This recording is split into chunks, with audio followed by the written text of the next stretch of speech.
Hello, I recently did a video on 10 abstract watercolor designs that people commented that they found helpful, so I'll link it down below. And this is basically a sequel where I'm going to do 10 more abstract watercolor designs. The first time around, I did them in this sketchbook, and then on camera, I did them in this sketchbook. This is the Hana Mule sketchbook, that's not cotton, and this is the Art Creation sketchbook. This time around, I did it the other way. I did them in this sketchbook as an example, and then for the video, I'm going to do them in this watercolor sketchbook. Now, the paper here is very average. Any sketchbook really will do. And I will say these are very nice and relaxing if that's what you're looking for, because I was recently in the hospital all day for a family member's surgery, and then I was with them for a few more days. This was the sketchbook that I was using to sort of help pass the time and relax, and it certainly did the job. So let's go ahead and get started. So this is the first one. For this one, basically what we're going to do is we're just going to draw lines. This one is really nice and simple.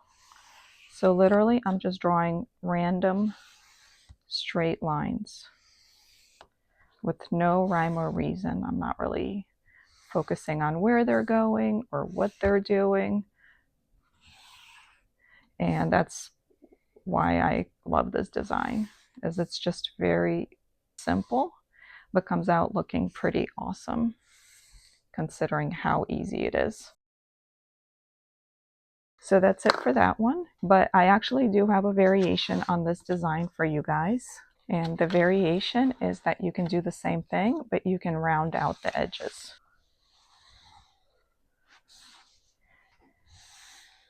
This is the Inktense pencil. This was a regular Staedtler watercolor pencil.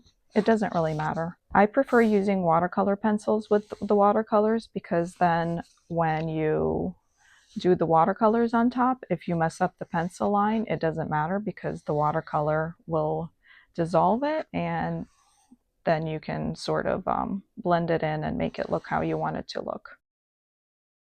So basically for this one, all we're going to do is in any intersection, we just round out the edge. The pencil I'm using here is Deep Indigo. If you do have sort of a big intersection with a lot of them where there's some white space left and you're using a darker pencil, you can go ahead and fill it in so that you don't have to worry about making these fine lines later with watercolors. If you forget any of the spots, that's okay, because you can later fill it in with your dark watercolor anyway, or go back in with the pencil and fill it in later. There's no pressure. Try to get them all, but if you miss some, that's okay too. It's kind of what I love about these, is there's no pressure and they don't require a whole lot of focus and concentration. They're just a way to kind of occupy your hands. When I was in the hospital and passing the time, I saw some people, because you're sitting there like all day for hours, they were just sitting there like knitting or whatever, just something to kind of occupy the hands. And this was a really good and easy way. You can just bring a small sketchbook with you, or like let's say you're sitting at a doctor's office waiting for your appointment.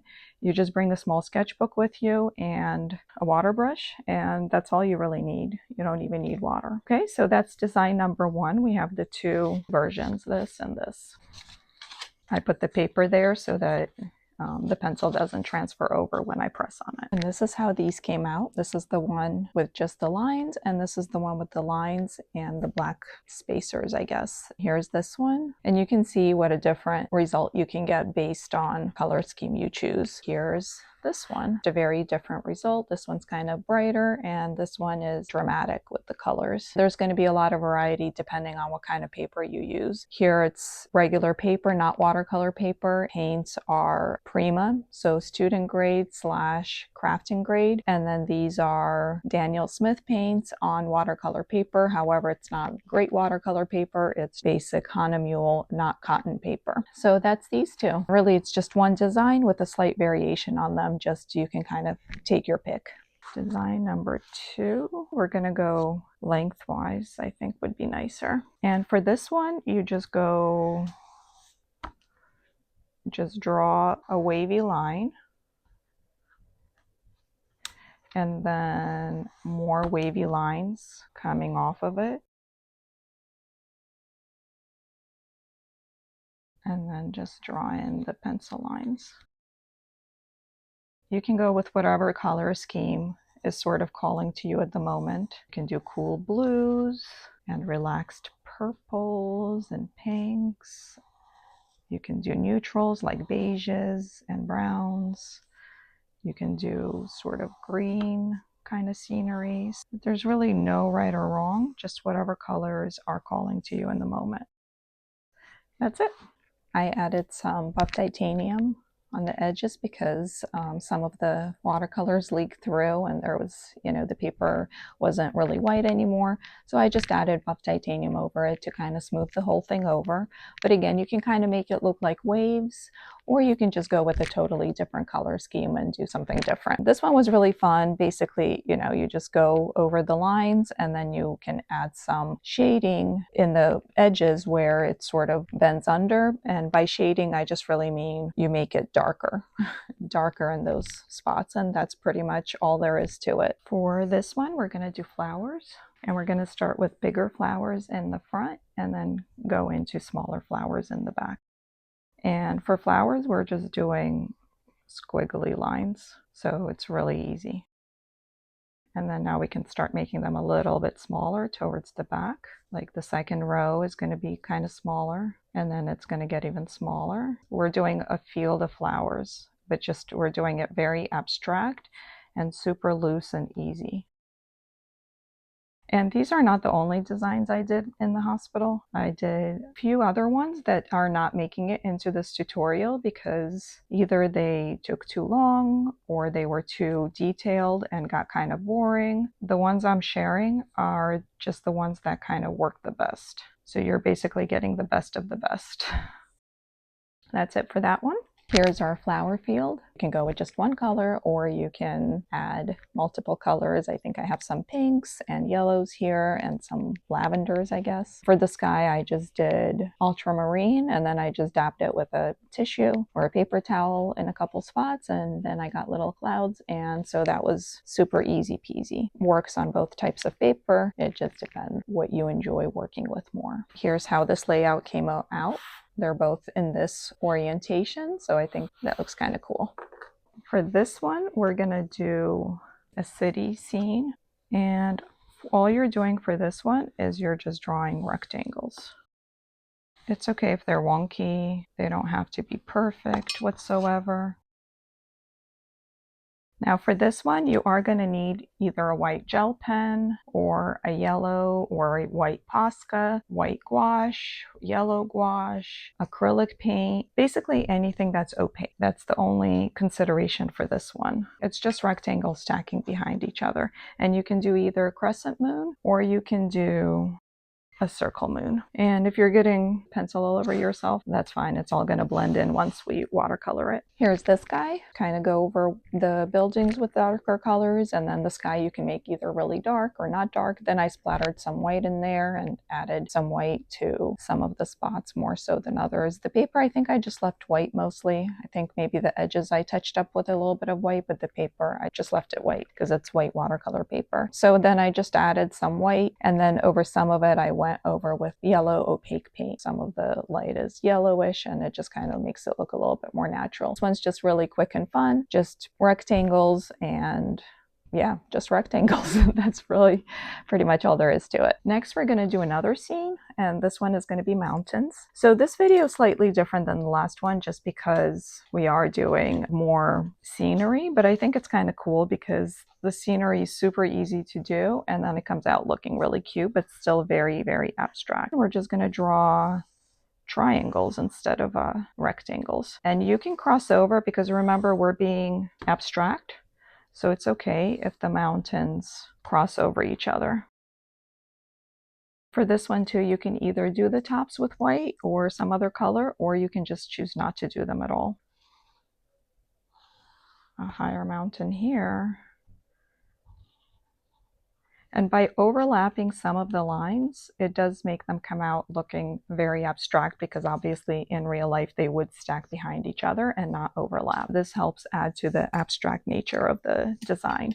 Of course, you don't have to overlap the lines at all, but I do like it when it looks more abstract like this. Here we have our triangle mountain scene. Since it was watercolor paper, some of the overlaps, I just let it be kind of natural, but some of them I did sort of touch up to make it clear that they're distinct from each other. Then I kind of added in a streaky sort of sky with some streaky blue, and then I added some pink over it. When I was done with it, it still looked like it could add a little bit more detail, so I just drew in these little peaks, and then I went over it with white gouache. That was pretty much it. Here's how this spread came out. These two are together and they're both in this orientation as well. Rectangle scene and then a triangle scene. For this next one, we're going to do some flowers, and the flower shapes can be like this, or they can be a different flower shape. It doesn't have to be that kind of flower shape. So what I mean is you can do this kind of flower shape if you want.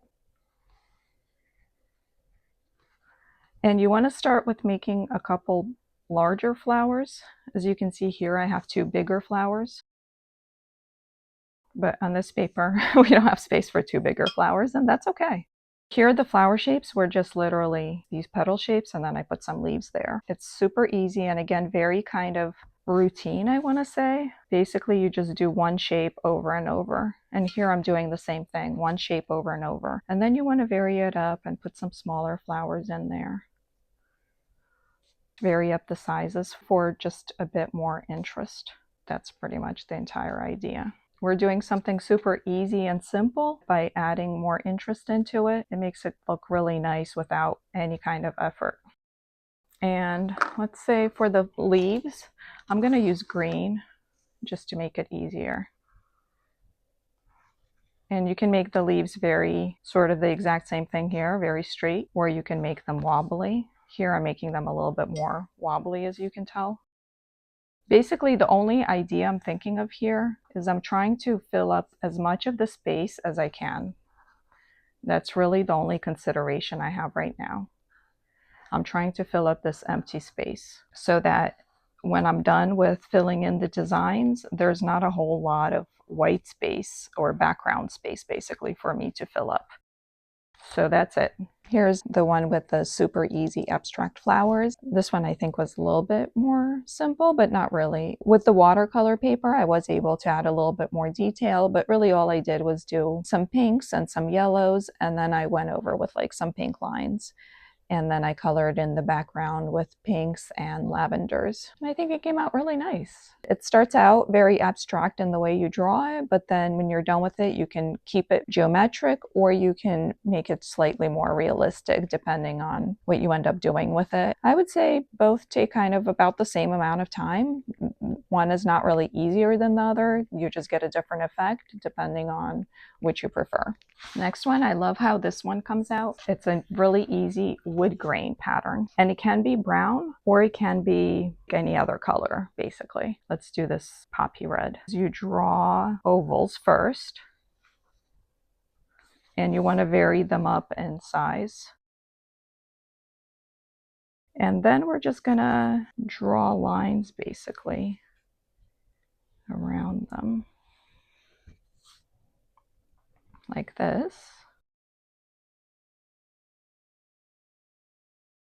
In the parts where there's not enough space for them, you just let them go ahead and blend into each other.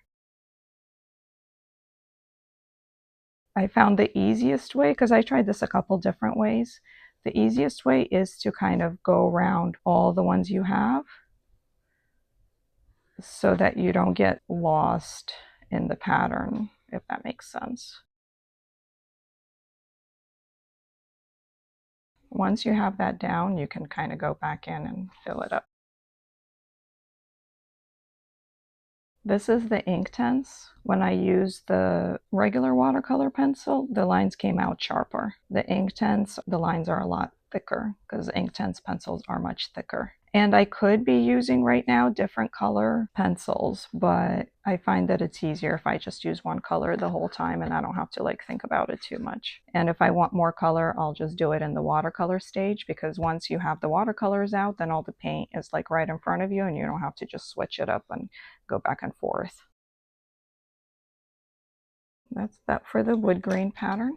Here's our faux wood grain. This one I kept kind of more simple and just browns because it's not watercolor paper. I didn't want to oversaturate it. This one I was able to do a little bit more with adding some browns, but then also some blues and pinks and yellows and greens. No, actually I didn't add green. I think the greens kind of just came out because I was doing blue and yellow, just adding kind of more color and giving it more interest. So you still get a wood grain look. It's just a colorful wood grain. So this is a really fun one. And depending on how much time you want to spend on it, you can do kind of more shading, which means just putting darker colors at the edges of the lines versus, less shading. There's still some here, but really not a whole lot. And this one was pretty quick. This one took a little bit longer. Next one, we have this variation on one of the designs we did last time, which was the squiggly lines, but this one we're going to do straight, angular, geometric lines.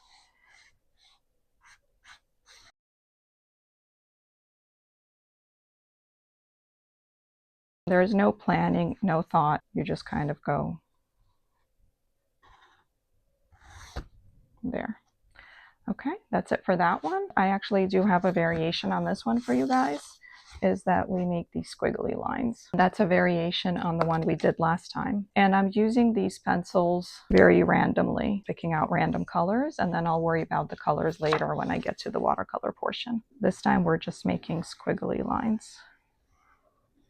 Before we did one of these, I just drew straight lines, but this time I'm making squiggly lines. And sometimes I like to sort of define the edges a little bit before doing too much.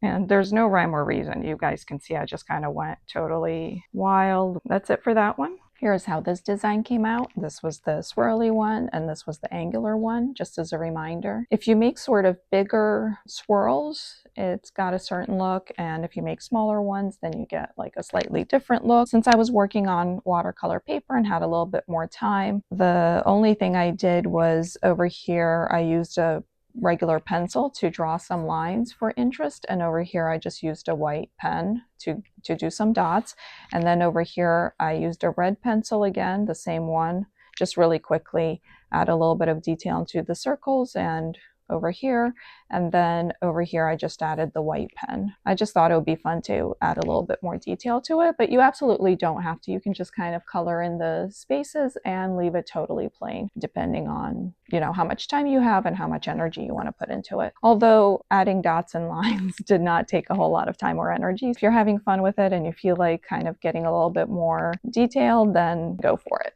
We're going to do another super easy scene. I'm going to use green just because we're doing trees, but you can use whatever you want. And it doesn't have to be a straight line. If you want, you can even do it a few times. There we go. We're going to vary up the sizes of the trees. And again, they're going to be a little bit smaller in the back. That's it for that one.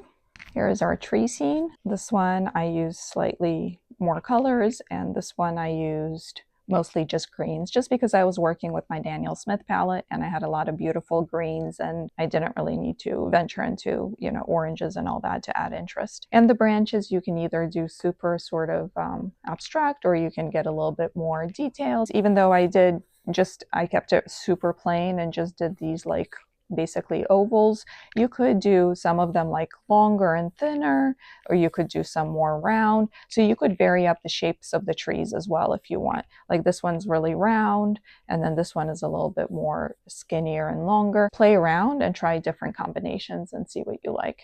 We're down to our very last design. It's sort of a variation on one of the ones we did before where we drew the dots, but this time we're not drawing dots. All we're drawing is triangles. You just start with a bigger triangle. It doesn't have to meet anywhere.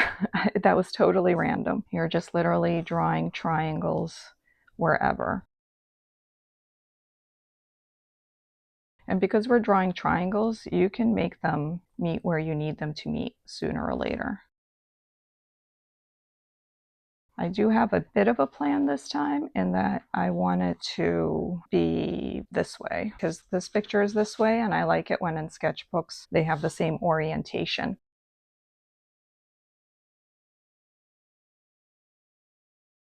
That's it. Just draw a bunch of triangles. And here's our last I was going to say our last guy. I guess you can call it our last guy. This one had the orientation going this way, and this one had it this way. This one I did more shading in the corners. This one I kind of kept more plain, but then I did a darker background. And over here, I did tape off the edge with tape, with just regular washi tape, so I could kind of keep a crisper line and not have this super dark purple going into the fold and going onto other pages, just because this purple is so bright. So that's always an option. You can even tape up all the edges and then you get a crisper line all around. Here's this layout. Okay guys, here's the conclusion. All 10 designs, but 12 pages, because 2 of them had 2 versions. Took 3 evenings. Just watch TV in the evenings and just do some painting. These have been really nice this week. It's been a pretty stressful week, so it's been really nice to have these sort of easy, relaxing ways to just kind of calm your mind and just calm you down. I can attest to the fact that they work because I've been using them this past week. They really have helped, I'll say that. That's the first one, the 2 variations. Then we have these 2 guys. We have these 2 guys. These ones, and the last 2. I did want to show you the designs that I mentioned that got discarded. I had some kind of plan for this one. I was going to do like an abstract tree sort of thing, but then I got lost in the things. And like I said, I was making all of these while sitting in the hospital, so my focus was not there at all. I think this design would have required a little bit more thought and planning, and my mind was just not there. All the 10 that made it into this video are really straightforward, easy, not a whole lot of planning required, because I just did not have the energy for that at the time. So this one made it in, this one made it in. These 2 were good. This one did not make it in because basically I just drew straight lines and then did that. I kind of like the effect, but it's not that different from this one, and I like this one better. This one did not make it in. See, I didn't even finish it. I didn't have the patience. I will finish it. I think what I will do to make it easy is I will fill in all the swirls with solid color, and then over it I will go with regular pencil and do shading. So I think that will be quick and easy, but I just didn't have the patience this week to even try to figure it out. So that one got discarded for this video. We have these 2 guys.